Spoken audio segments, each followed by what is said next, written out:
예수님께 고통의 시간이 다가오는 그 타이밍이 되었습니다.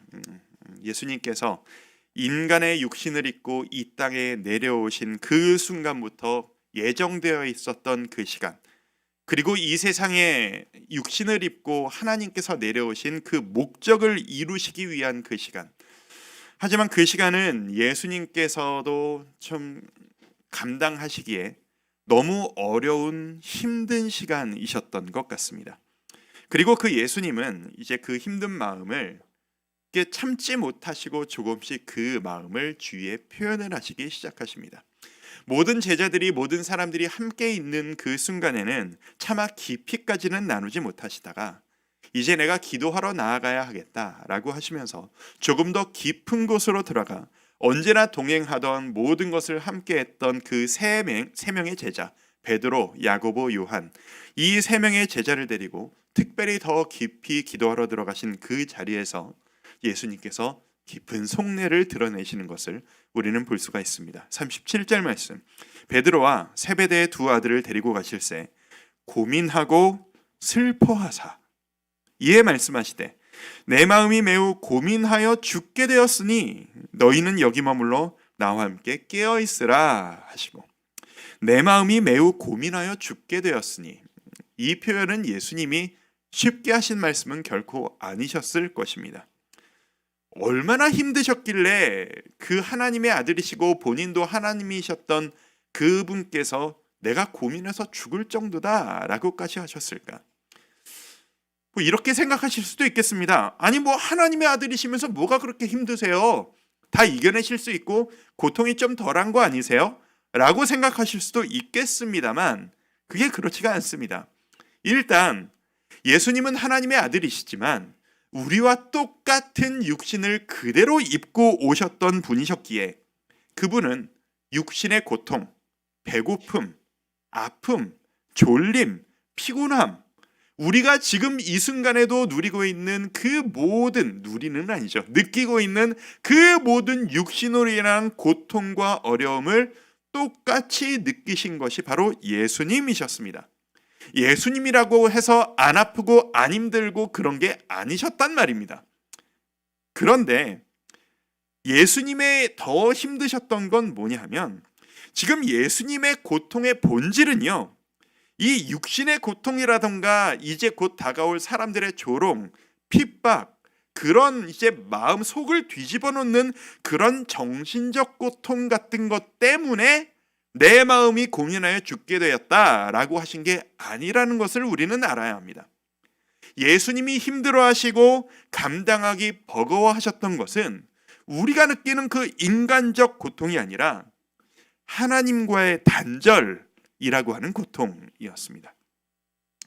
하나님과의 단절, 그게 무슨 말이냐라고 하면 약간 신학적인 얘기가 되겠습니다만 예수님께서는 우리 모든 인류의 고통, 고난, 그리고 그 죄의 대가를 그 한 몸에 대신 다 짊어지시고 우리의 죄를 대신 갚으신다, 대신 감당하신다라는 의미가 있습니다.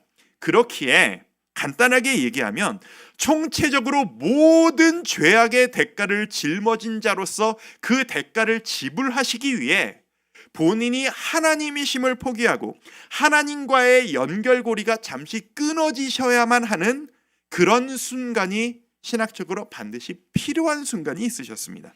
하나님과의 단절이 필요했던 겁니다. 그게 예수님께는 너무 고통스러운 순간이셨던 겁니다. 아니 뭐 머리로는 이해할 수 있겠는데 그게 뭐 그렇게까지 힘든 일이냐? 라고 생각하실 수 있겠습니다. 나도 하나님 없이 살아본 적이 있는데 나 잘만 살아지던데 오히려 더 편하던데 라고 착각하시는 분도 있으실지 모르겠습니다. 잘 모르시겠죠? 그게 왜 그렇게 힘든 일인지. 이유가 있습니다. 하나님과의 단절이라고 하는 것이 왜 그렇게 고통스러운지 우리는 모릅니다. 왜 모르냐? 우리는 하나님으로부터 단절되어진 경험이 단 한 번도 없었기 때문입니다. 나는 하나님 믿은 지 얼마 안 됐는데요. 내가 하나님 받아들이고 가까이 간 지 얼마 안 됐는데요. 저 너무 편하고 좋았어요. 오히려 예수 믿고 불편한 게 많아졌고요. 예수 믿기 전에가 더 자유로웠어요. 라고 생각하실 수 있겠습니다만 그건 우리의 착각이고 우리의 생각 입장인 거고, 하나님 입장에서는 여러분이 주님을 알지 못하시고 여러분이 주님을 거부하셨던 그 순간에도 하나님은 여러분을 선택한 상태셨고, 그분은 언제나 여러분 주위에서 돌아다니셨으며 여러분을 기다리시고 여러분에게 모든 사랑을 주시며 여러분을 기다리고 계신 상태였다는 것을 여러분은 아셔야 합니다. 여러분이 그것을 인식하지 못하고 거부하고 있었을 뿐이지, 여러분은 하나님과의 단절, 하나님의 사랑을 받지 못한 상태라는 것을 단 한 번도 경험하셔 본 적이 없으십니다. 이게 마치 뭐와 비슷한 거냐 하면, 어린아이가 너무나도 당연하게 부모님의 사랑을 당연한 것처럼 숨 쉬는 것처럼 받으면서 컸으면서도 커가지고 자기 머리가 좀 컸다고 엄마가 나한테 해준 게 뭔데? 엄마가 나한테 그렇게 잘해준 게 뭐가 있어? 나 엄마 없이 나 혼자 살면 훨씬 더 행복하게 내 맘대로 잘 살 수 있어. 나 나가 살 거야. 라고 말은 잘하지만 그 말에 그 아이가 모르는 게 뭐예요? 자기가 모르는 사이에 먹고 입고 숨쉬고 누리고 있는 모든, 당연하게 여겼던 모든 것들이 우리 엄마 아빠가 모두 다 해줬었기 때문에 당연하게 여겼다는 것을 그 아이는 모르는 거잖아요. 그걸 모르기 때문에 너무 쉽게 그렇게 이야기할 수 있는 것처럼, 우리가 하나님의 사랑을 안 받아본 적이 없고 언제나 누려왔었기 때문에 그게 당연한 건 줄 알고, 하나님이 나한테 해주신 게 뭔데요? 하나님 나 버렸었잖아요. 하나님 나랑 같이 안 계셨었잖아요. 하나님 없는 사람이 더 잘 살아요, 재밌게 마음대로. 이런 소리를 할 수가 있는 겁니다. 성도 여러분, 우리 반드시 기억해야 합니다. 이 세상 모든 곳에 하나님의 사랑이 가득 차 있습니다. 여러분이 가시는 모든 곳에, 하나님의 이름이 없는 그곳에도 하나님이 만드신 이 세상에 하나님의 사랑이 기본적으로 모두 다 가득 차 있다라는 것을 여러분 아셔야만 합니다. 우리가 누리는 모든 아름다움, 우리가 누리는 모든 행복, 그게 바로 하나님으로 인한 것이라는 거죠. 하나님의 사랑이라는 것이 존재하지 않는, 주님의 임재를 체험할 수 없는 유일한 곳이 딱 한 군데가 있습니다. 우리가 경험할 수 없는 그곳이 바로 지옥이라는 곳입니다. 지옥이라는 그곳이 왜 지옥인 줄 아세요?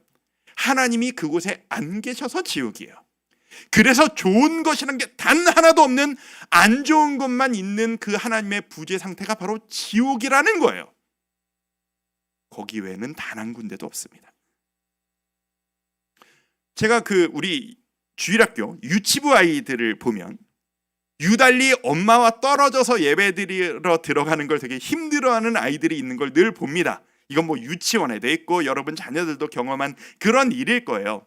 그냥 엄마가 섭섭할 정도로 안녕하고 쌩하니 들어가는 애들도 있지만, 엄마와 떨어져서 나 혼자 예배 들어가는 게 너무 힘들어서 엄마가 손에서 떨어지기만 하면 세상이 떠나갈 듯 우는 아이들 있죠.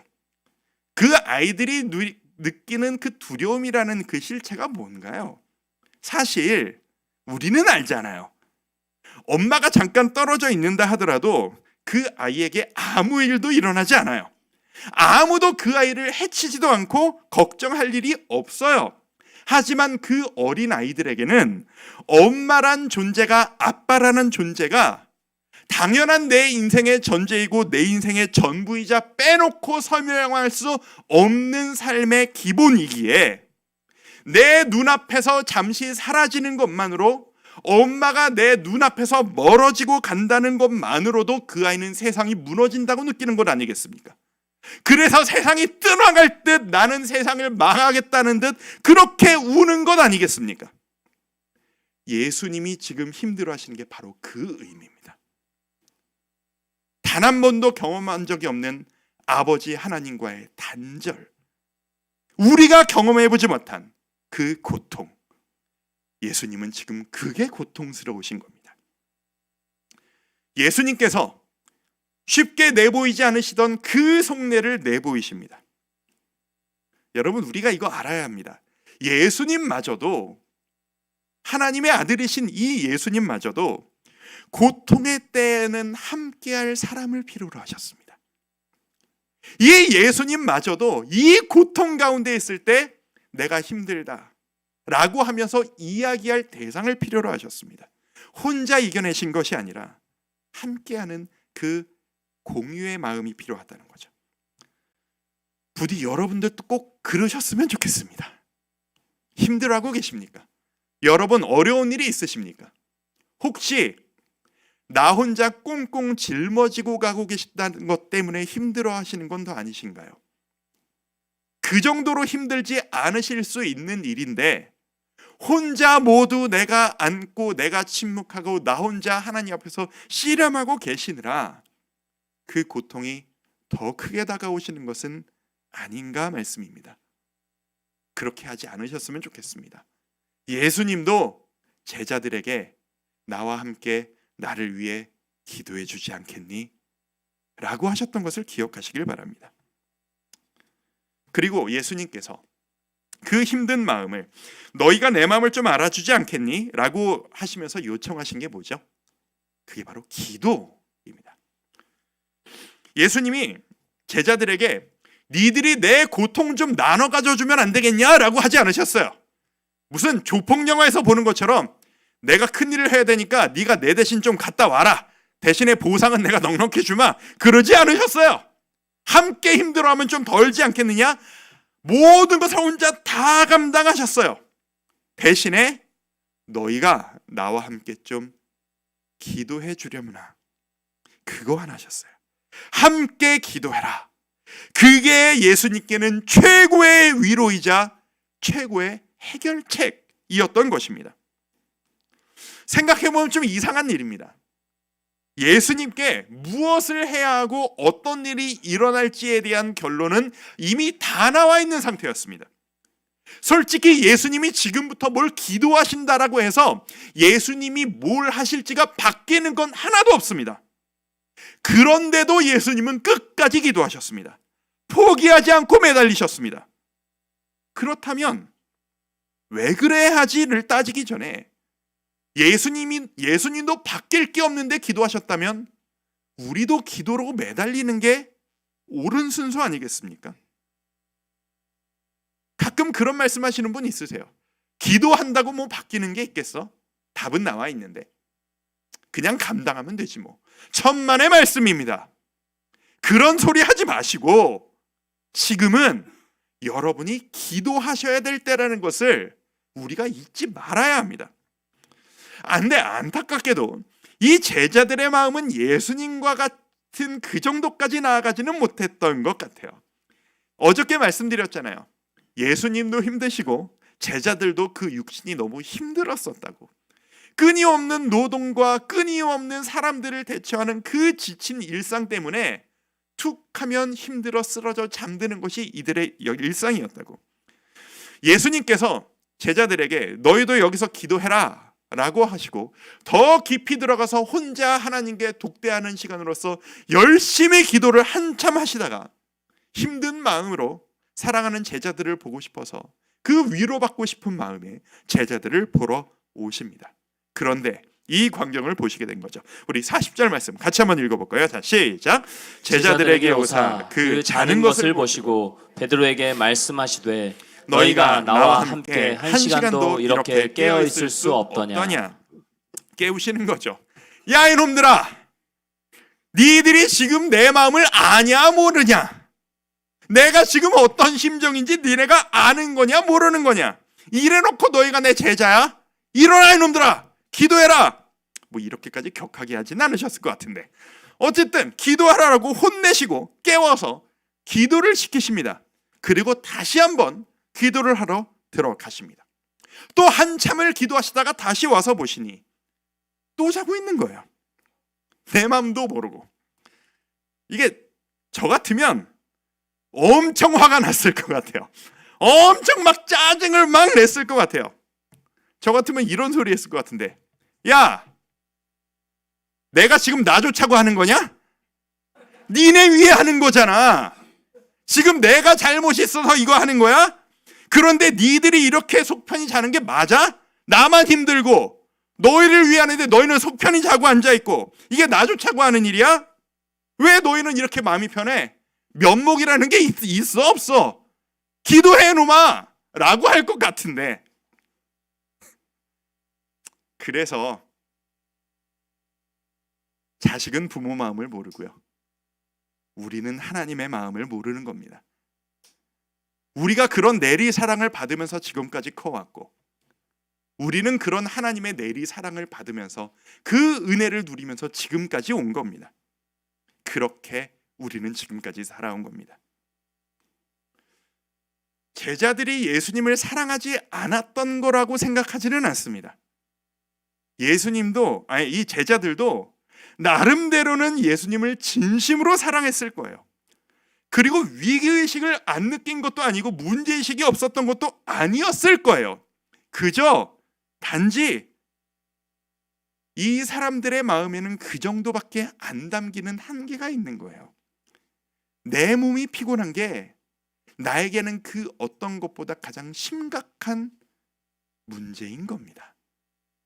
그게 이 제자들이고 인간들이고 우리의 모습인 겁니다. 우리 예수님의 권면을 따라가기를 진심으로 간절히 소망을 합니다. 마음속에 근심이 있을 때, 내 마음속에 내 마음대로 풀리지 않는 것들이 있을 때, 해결할 수 없는 문제 앞에서 답답한 심정을 가지고 있을 때, 그때 예수님이 하셨던 유일한 행동은 무엇인가? 기도하는 것이셨습니다. 이 시간 예수님께서 힘드셨을 때 어떻게 기도하셨나 간단하게 세 가지로 간단하게 정리하고, 우리도 이 시간 그렇게 한번 기도하는 시간을 가져보고 싶습니다. 고통의 때에 예수님께서 기도하셨던 모습, 이 겟세마네 동산에서의 기도의 모습을 통해서 정리할 수 있는 세 가지입니다. 첫 번째, 있는 그대로의 마음 고백이라는 겁니다. 제가 작년에 어떻게 기도할까 시리즈를 통해서 이 내용을 상당히 많이 강조했던 바가 있습니다. 예수님도 그렇게 동일하게 기도하십니다. 지금 있는 마음 그대로를 가감없이 표현하는 거예요. 자, 26절 39절에 보면 중간에 이런 예수님이 기도하면서 이런 표현을 하세요. 내 아버지여, 만일 할만하시거든 이 잔을 내게서 지나가게 하옵소서. 할만하시거든 이 잔을 내게서 지나가게 하옵소서. 사실 하나님 입장에서 예수님이 이게 할 기도인가요? 아니지 않습니까? 정답이 뭔지를 알아요. 예수님도 아시고 하나님도 아세요. 근데 예수님이 지금 그 정도로 힘드시다라는 거예요. 나 이거 감당하기 너무 버겁다라는 거예요. 그러니까 그냥 있는 그대로 버거워요. 못하겠습니다, 하나님. 저 이거 이 길을 꼭 가야 되겠습니까? 이게 정답이 아니라는 걸 알면서도 그렇게 부르짖고 있는 겁니다. 왜? 내 솔직한 마음이 지금 그 정도로 힘든 거니까. 두 번째입니다. 빨리 넘어가죠. 예수님이 고통 가운데 하시는 두 번째 기도의 모습. 그렇게 있는 그대로 마음을 고백하다 보니까 그 기도 가운데 하나님께서 마음을 다듬어 가시더라라는 겁니다. 기도하다 보니, 부르짖다 보니, 당부드릴 것, 이게 한두 마디 기도한다고 바로 2단계로 넘어가는 게 아니에요. 엄청나게 오랜 기도를 해야 이 정도까지 갈 수 있어요. 기도하다 보니, 기도는 뭐예요? 나 혼자 부르짖는 게 기도의 본질이 아니잖아요. 하나님과의 대화잖아요. 가는 게 있으면 오는 게 있고, 토로하면 위로해 주시고, 주님의 음성 듣고 내가 반응하고, 이게 기도잖아요. 오랜 시간 부르짖어 반복적으로 기도하다 보니 주님의 마음이 느껴집니다. 주님의 심정이 느껴집니다. 주님의 위로가 느껴집니다. 주가 나에게 힘 주시는 게 느껴집니다. 그러면서 내 기도가 다듬어지기 시작하는 겁니다. 42절 말씀입니다. 같이 한번 42절 말씀 읽어볼까요? 준비 시작. 다시 두 번째 나아가 기도하여 이르시되 내 아버지여, 만일 내가 마시지 않고는 이 잔이 내게서 지나갈 수 없거든 아버지의 원대로 되기를 원하나이다 하시고. 자, 잠깐 저 보세요. 뭐라고 기도하세요? 이 잔이 내게서 지나갈 수 없거든. 이 말이 쉽게 나온 말이 아니지 않습니까? 치열한 몇 시간의 기도 끝에 저 표현이 나온 거예요. 나 진짜 이거 하기 싫거든요, 주님. 근데 기도하다 보니까 겉으로는 바뀐 게 없는데 내 마음 자세가 조금씩 바뀌기 시작하는 겁니다. 기도하기 전에는 난 안 돼, 나 할 만큼 했어, 더 이상은 못하겠어 라는 마음뿐이었는데 기도하면서 해보겠습니다, 할 수 있습니다 라는 마음으로 조금씩 바뀌어가기 시작하는 겁니다. 그래서 이 잔이 내게서 지나갈 수 없거든 아버지의 원대로 되기를 원합니다. 제가 감당하겠습니다. 이게 바뀌는 겁니다. 이게 기도의 능력이고 이게 기도의 힘입니다. 처음부터 정답 얘기하실 필요 없는 겁니다. 못 해먹겠습니다, 갈라서야 되겠습니다, 포기해야 되겠습니다, 저거 나 가져야만 되겠습니다, 그렇게 부르짖다 보면 선포하고 입 싹 닫고 저 얘기했습니다, 알아서 하세요, 돌아서는 게 아니라 계속 대화하다 보면 주님의 심정이 내 심정으로 다듬어져 가는 겁니다. 이게 기도의 능력입니다. 이게 기도의 힘이에요. 이건 해본 분만 아시는 변화입니다. 이 기도의 맛을 아시는 분은 기도를 포기할 수가 없습니다. 생각해 볼수록 그래요. 이런 과정이 없이 우리가 어떻게 신앙생활을 할 수 있을까요? 주님으로 인해 교정되어지는 이 주님과의 소통 없이 우리가 무엇을 우리가 해낼 수 있을까요? 그러니 세 번째 단계입니다. 이 1, 2단계를 가기 위해선 이게 꼭 있어야만 합니다. 세 번째, 같이 한번 읽어볼까요? 시작. 긴 시간 반복하는 기도. 이게 포인트입니다. 제가 오늘 하고 싶은 이야기가 바로 이겁니다. 긴 시간 기도하셨어요. 예수님은 짧게 기도하시지 않으셨어요. 한 번 얘기하지 않으셨어요. 반복해서 계속 부르짖으셨어요. 이게 중언부언하는 기도랑 다른 거예요, 여러분. 기회되면 제가 나중에 이야기를 풀어드리긴 할 텐데, 내 마음이 너무 힘드니 그게 해결될 때까지 계속 외치고 부르짖고 반복하는 기도가 중언부언하는 것과는 다른 거예요. 왜요? 예수님이 지금 그 기도를 하고 계시거든요. 내 마음이 다듬어질 때까지 할 수 있다, 나 감당해낼 수 있겠습니다, 주님, 감당하겠습니다 라는 마음이 들 때까지 몇 시간이고 몇 번이고 포기하지 않고 일어나지 않고 계속 기도하는 겁니다. 그게 바로 예수님의 기도였던 겁니다. 자, 40절에 보면 제자들을 질책하시면서 예수님이 하신 표현 중에 이런 게 있어요. 너희가 나와 함께 얼마도 1시간도 이렇게 깨어 있을 수 없더냐. 자, 뭐라고 질책하세요?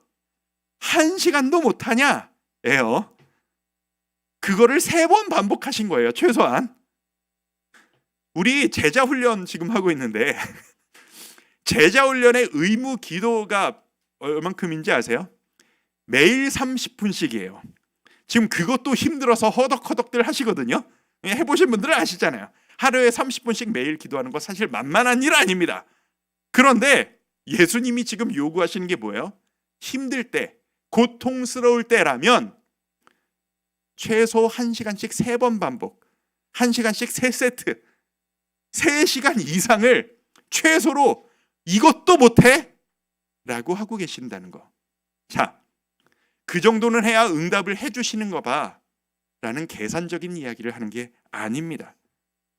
지금 예수님은 고통 가운데 기도하신다는 의미는 결판을 보겠다라는 거예요. 쉽게 물러서지 않으시겠다라는 거예요. 내 마음이 바뀌든지 하나님이 바꾸시든지 둘 중에 하나가 바뀌기 전에는 나는 포기하지 않겠습니다. 이 자리를 일어서지 않겠습니다라는 의지의 기도의 모습, 그렇게 보이지 않으세요? 그게 바로 기도의 샘플인 겁니다. 하나님의 아들이신 이분도 이렇게 기도하셨다라면 사실 계산적으로 보면 우린 더 해야 되는 거 아닙니까?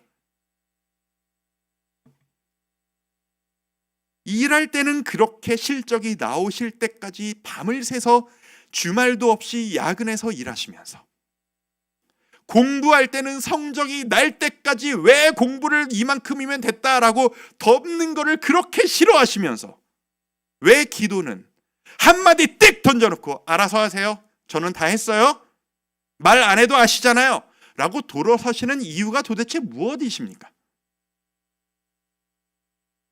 매달리셔야 되지 않겠습니까? 안 구해도 아시죠? 구하기도 전에 다 아신다면서요? 그러니까 전 얘기했으니까, 제가 목소리는 안 냈지만 제가 생각하는 거 다 아시니까 이제 다 알아서 해주세요. 전 갑니다. 주인이시라면서요. 알아서 하십시오. 그게 무슨 의미인지 아세요? 여러분이 지금 그걸 바라시는 정도가 그 수준이시란 얘기예요. 그 정도밖에 간절하지 않으시다라는 이야기예요. 집요하게 기도해야 됩니다.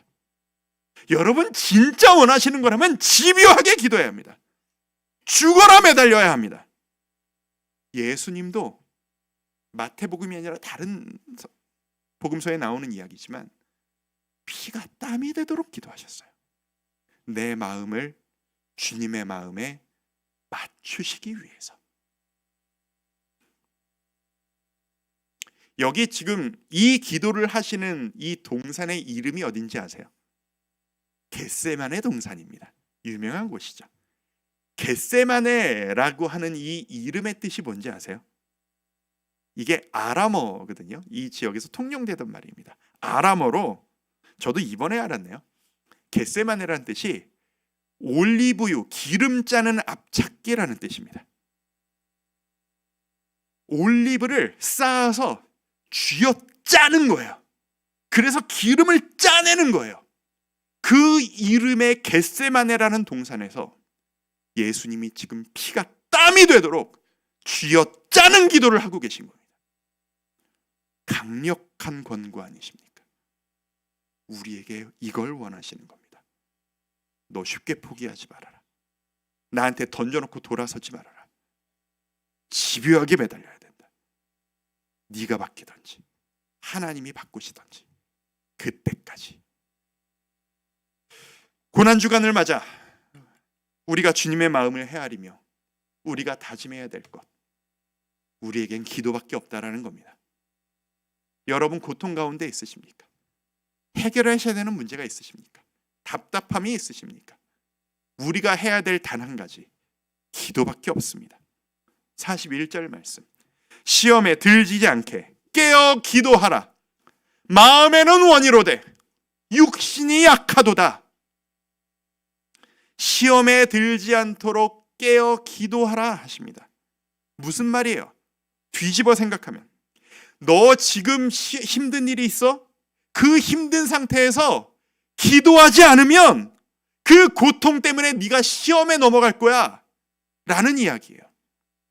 그 고통 때문에 허우적거리는 여러분을 사단이, 이 악한 영이 가만두지를 않으시고가 아니죠. 가만두지를 않고 여러분을 좌절의 구렁텅이로, 절망의 구렁텅이로, 포기해버리고 여기까지 해버리고 끝내자 라고 하는 구렁텅이로 사단이 여러분을 밀어놓고 있다라는 얘기예요. 넘어가시겠습니까? 아니면 치열하게 끝까지 기도하며 싸우시겠습니까? 시험에 빠지지 마십시오. 정신 똑바로 차려야 합니다. 포기하지 말고 기도해야 됩니다. 저절로 되는 일이란 하나도 없습니다. 지금 살려달라고 매달리고 울부짖고 부르짖어도 부족할 판에 지금 그렇게 멍하니 주저앉아서 있으면 뭘 어떻게 하시자라는 얘기입니까? 부르짖어도 부족할 판에, 매달려도 부족할 판에 가만히 있으면 저절로 되는 건 아무것도 없습니다. 기도밖에 없습니다.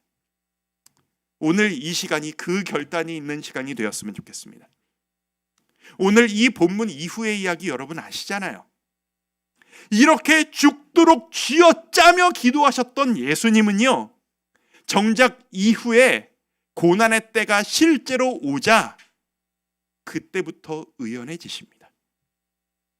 죽도록 기도로 준비하시자 그 피할 수 없었던 고통을 의연하게 받아들이고 승리하십니다. 하지만 기도해라 라고 했을 때 내가 일단 지금은 힘들어서 기도 못하겠습니다, 쓰러져 육신의 약함을 핑계대고 기도에 실패했던 이 제자들은 그 위기의 순간에 모든 걸 버리고 도망갑니다. 실패합니다. 여러분, 예수님의 길을 가시겠습니까? 기도에 실패했던 이 제자들의 길을 가시겠습니까? 기도가 여러분을 살린다는 것을 기억하십시오. 치열하게 기도하는 우리 모두가 될 수 있기를 바랍니다. 이 고난 주간에 우리가 주님께 드려야 될, 주님의 마음을 헤아리며 우리가 보여드려야 될 우리의 모습, 주님께 내가 매달리기를 원합니다. 내 힘으로 하지 않고 주님의 힘으로 하기를 원합니다. 할 수 있다 장담하지 말고 기도해야 됩니다. 때가 되면 다 합니다, 이런 소리 하지 말고 기도로 준비해야 합니다. 하나님이 일하시는 것을 보고 싶으시다면 주님께 맡기도록 합시다. 우리가 할 일 중에서 가장 큰 지분이 바로 기도라는 것을 기억하며 이 시간 그 마음으로 우리 찬양하고 기도하며 우리가 먼저 이 시간 부르짖어 나아가기를 원합니다. 오늘 이 찬양으로 나아갈 거예요. 나의 기도하는 것보다 더욱 응답하실 하나님이심을 믿습니다. 내가 죽도록 매달려 부르짖어 기도할 때 내가 그 기도하는 것보다 바라는 것보다 주의 영광과 주의 뜻이 일어날 것을 믿사오니 주여 내 뜻이 아닌 주의 뜻을 이루어 주시옵소서. 우리 이 찬양하며 주님께 나아가도록 하겠습니다. 함께 고백합니다. 나의 기도하는 것보다, 나의 기도하는 것보다 더욱 응답하실 하나님, 더욱 응답하실 하나님, 나의 생각하는 것보다 더욱 이루시는 하나님, 더욱 이루시는 하나님, 우리 가운데 역사하신 능력대로 우리들의 간구함을 넘치도록 능히하실 주님께 능히하실 주 모든 영광과 존귀 찬양과 경배를 돌릴지어다. 모든 영광과 존귀 찬양과 경배를 돌릴지어다. 한 번 더 기도하며 나아갑니다. 나의 기도하는 것보다 더욱 응답하실 하나님, 더욱 응답하실 하나님, 나의 생각하는 것보다 주님께 맡기면 맡길수록 더욱 이루시는 하나님, 우리 가운데 역사하신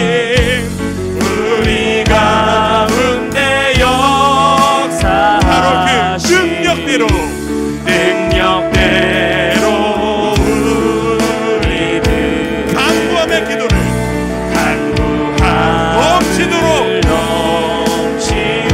능히하실 주님께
손을 한번 얹으십시오. 여러분 마음속에 치유되기 원하시는 그 마음을 떠올리십시오. 여러분이 위로받기 원하는 그 사건을 떠올리십시오. 여러분이 정말 회복하기 원하시는 그 사람을 떠올리십시오. 힘들수록 기도하기가 힘든 법입니다. 그래서 얼마나 많은 기도를 지금까지 포기해 오셨습니까? 가장 사랑하는 사람에게 가장 큰 상처를 받았을수록 그 사람을 위해 기도하는 게 가장 힘듭니다. 왜요? 좌절감이 너무 힘드니까요. 이미 안 해보신 것 아니고 했는데 거절당한 그 마음이 너무 아파서 가장 간절하기 때문에 기도하지 못한 그 마음 주님께서 아십니다.